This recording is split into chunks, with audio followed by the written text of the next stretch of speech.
घर के आंगन में आज अजीब सा सन्नाटा पसरा था, जिसे बड़े बेटे अनुज की भर्राई हुई आवाज ने तोड़ा। अनुज अपने हाथ जोड़कर अपनी मां ललिता के सामने बेबस खड़ा था। घर के बाकी सदस्य भी वहां जमा थे। सबके चेहरों पर हैरानी और परेशानी सार दिख रही थी।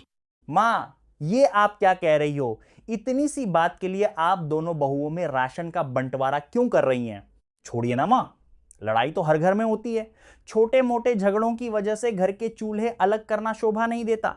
लेकिन ललिता का चेहरा पत्थर की तरह कठोर था। उन्होंने अपने बेटे अनुज की तरफ देखा तक नहीं। उनकी नजरें तो रसोई के उस सामान पर टिकी थीं, जिसे बांटने की तैयारी वो कर चुकी थीं। नहीं अनुज, अब यह सब मेरी बर्दाश्त के बाहर हो चुका है। अब तो बंटवारा होकर ही रहेगा। रोज रोज का तमाशा देखने से अच्छा है कि सब अपना अपना अलग कर लें। तभी वहां ललिता की बड़ी बहू अनामिका आई। उसके चेहरे पर कोई पछतावा नहीं था, बल्कि वह अपनी सास के सुर में सुर मिलाते हुए बड़े गर्व से बोली। माँ जी ने बिल्कुल सही फैसला लिया है। मैं माँ जी के साथ हूँ। जब साथ रहकर कदर नहीं होती तो अलग हो जाना ही बेहतर है। अब इन दोनों में बंटवारा तो होगा ही। रोज रोज की इस लड़ाई किचकिच से मैं भी परेशान हो चुकी हूँ। मेरी अनामिका बहू भी कितनी ज्यादा परेशान रहती है। इससे अच्छा बंटवारा करो और झंझट खत्म कर दो। अनामिका बहू, ये जो बड़े बड़े बोरों में ऊंचे दाम वाला आटा, बासमती चावल, शुद्ध तेल और महंगे मसाले हैं, ये सब तेरे हैं। और ये जो बोरियों में साधारण राशन रखा है मधु, ये सब तेरा है। अब अपना अपना राशन उठाओ और रसोई का एक एक हिस्सा पकड़ लो।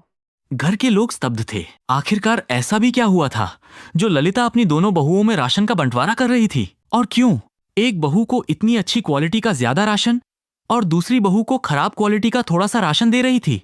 आइए इसे गहराई से जानने के लिए कहानी के उन पन्नों को पलटते हैं जहां से ये कलह शुरू हुई थी। अनामिका की शादी भले एक मिडिल क्लास घर में हुई थी, लेकिन उसका मायका काफी अमीर था। वह अपने साथ दहेज में ढेर सारा सामान और ऐशो आराम की आदतें लेकर आई थी। सास ललिता भी हमेशा उसकी अमीरी की धौंस में रहती थी। एक दिन दोपहर के वक्त अनुज ऑफिस से घर आया तो डाइनिंग टेबल पर खाने की खुशबू महक रही थी। वाह अनामिका, क्या मशरूम की सब्जी बनाई है! तुम्हें पता है मुझे मशरूम बिल्कुल नहीं पसंद, लेकिन जब भी आप ये मसालेदार ग्रेवी वाली मशरूम बनाती हो ना, तो मन करता है कि बिना रोटी के ही इसे सारा खा जाऊं। स्वाद तो गजब का है। सब्जियों में जब तक ढेर सारे मसाले और तेल ना हो तब तक सब्जी में स्वाद कहाँ आता है। तुम्हें तो लौकी भी नहीं पसंद थी, लेकिन जब मैं बनाती हूँ तो कैसे उंगलियां चाट चाट कर खाते हो। वैसे अनुज, किचन का राशन खत्म होने को आया है। मैंने पूरी लिस्ट बनाकर तुम्हें व्हाट्सएप कर दी है, शाम को लेते आना। क्या? अभी तो 2 हफ्ते पहले ही मैं पूरा राशन लेकर आया था, फिर से खत्म हो गया? खाना तो हम 4 लोगों का ही बनता है, तो ये राशन इतनी जल्दी खत्म कैसे होता है? अनामिका, तेल और मसाले थोड़े कम डाला करो। ये सेहत के लिए भी ठीक नहीं है और जेब पर भी भारी पड़ता है। खाना भी तुम्हें मजेदार चाहिए और तेल मसाले भी ना हो, ऐसा भला हो सकता है क्या? माँ जी, अब आप ही समझाइए इन्हें। मैं इनके लिए मेहनत से खाना बनाऊं और ऊपर से मुझे ही बातें सुनने को मिले। बहू सही कह रही है अनुज। खाने में कंजूसी कैसी? चुपचाप से शाम को राशन ले आइयो, वरना सीधा बाहर जाकर ढाबे पर खाना खाना। ललिता का साथ पाकर अनामिका का मन और बढ़ गया। वह बेतहाशा तेल और मसालों का इस्तेमाल करती, जिससे खाना तो स्वाद बनता, लेकिन महीने का राशन 15 दिन में ही खत्म हो जाता। समय गुजरता गया और ललिता के छोटे बेटे रमन का रिश्ता तय हो गया। कुछ ही समय में रमन की शादी मधु नाम की एक सुलझी हुई लड़की से हो गई। आज मधु की उसके ससुराल में पहली रसोई की रस्म थी। परंपरा के अनुसार उसे कुछ मीठा और स्वादिष्ट खाना बनाना था। अनामिका रसोई के बाहर खड़ी होकर मधु को निर्देश दे रही थी। मधु, मैं यहीं बाहर हॉल में बैठी हूँ। अगर तुम्हें किसी भी चीज की जरूरत हो तो मुझे बुला लेना।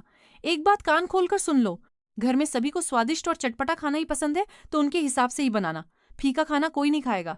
भाभी, आप फिक्र मत करिए, मैं बहुत अच्छा खाना बनाती हूँ। सभी को मेरा खाना काफी पसंद आएगा। इतना कहकर मधु किचन में चली गई। उसने बहुत ही सलीके से काम शुरू किया। उसने मसालों का सही संतुलन रखा और तेल का उपयोग बहुत कम किया। कुछ ही देर में उसने ढेर सारा स्वादिष्ट खाना बनाकर डाइनिंग टेबल पर सर्व कर दिया। खुशबू पूरे घर में फैल गई। वाह माँ, खाना तो काफी बढ़िया बना है। क्यों भैया, आपको कैसा लगा? सच में रमन, खाना बहुत बढ़िया बना है। सबसे अच्छी बात यह है कि सब्जी में मसाले और तेल भी कम है, लेकिन स्वाद भरपूर आ रहा है। मधु, यही असल हुनर होता है। भर भर के तेल और मसाले में तो हर कोई अच्छा खाना बना सकता है, लेकिन कम तेल मसाले में जायका लाना अपने आप में ही एक कला है। देखा अनामिका भाभी, आप भी कुछ सीखो मधु से। कम तेल और मसाले में भी इतना उम्दा खाना बनाया जा सकता है। अरे तू खाना खा। अनामिका बहू के पीछे क्यों पड़ा है? और कौन सा राशन के पैसे तू अकेले देता है? रमन भी तो देता है। मेरी दोनों ही बहुएं काफी अच्छा खाना बनाती हैं। ऊपर से तो ललिता ने बात संभाल ली, लेकिन अपनी देवरानी की तारीफ होते देख अनामिका को अंदर ही अंदर बहुत बुरा लगने लगा। उसे लगा कि मधु उसकी जगह छीन रही है। अगले कुछ दिनों तक मधु ने ही रसोई संभाली। वह कम राशन में भी बेहतरीन खाना बनाती, जिसकी वजह से घर का खर्च भी कम होने लगा और सब उसकी तारीफ करते नहीं थकते थे। यह बात अनामिका को खटकने लगी। एक सुबह जब मधु किचन में जाने लगी तो अनामिका ने उसे रोक दिया। रुको मधु, ये तेल का डब्बा मुझे दो। आज से खाना मैं ही बनाऊंगी। क्यों दीदी? इतने दिनों से तो मैं खाना बना रही हूँ और सबको पसंद भी आ रहा है। आप आराम करिए ना। किसी को पसंद नहीं आ रहा तुम्हारे हाथ का खाना? ना तुम तेल डालती हो ना मसाले, बिल्कुल बेस्वाद खाना बनाती हो। मेरे तो गले से निवाला भी नहीं उतरता है। अब से इस रसोई पर मेरा हक होगा। तुम जाकर घर के दूसरे काम करो। दीदी, यह तो गलत बात है ना।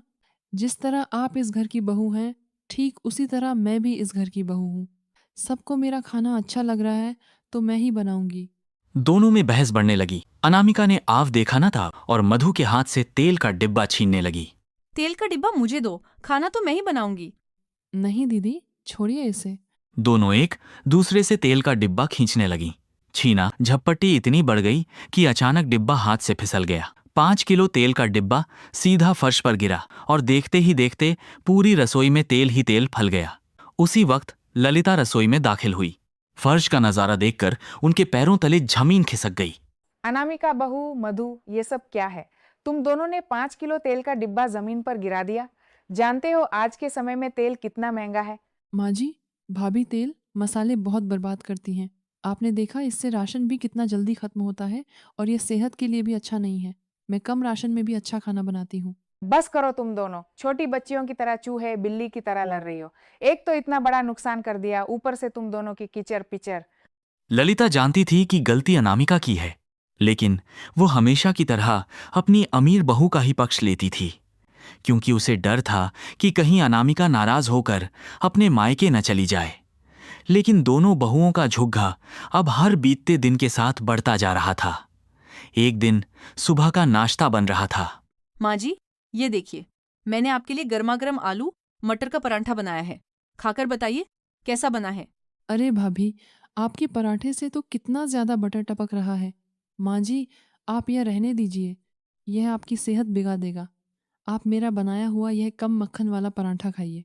दोनों बहुएं अपनी जिद पर अड़ी थीं। उन्होंने जबरदस्ती ललिता के मुंह के पास परांठा ले जाना शुरू किया।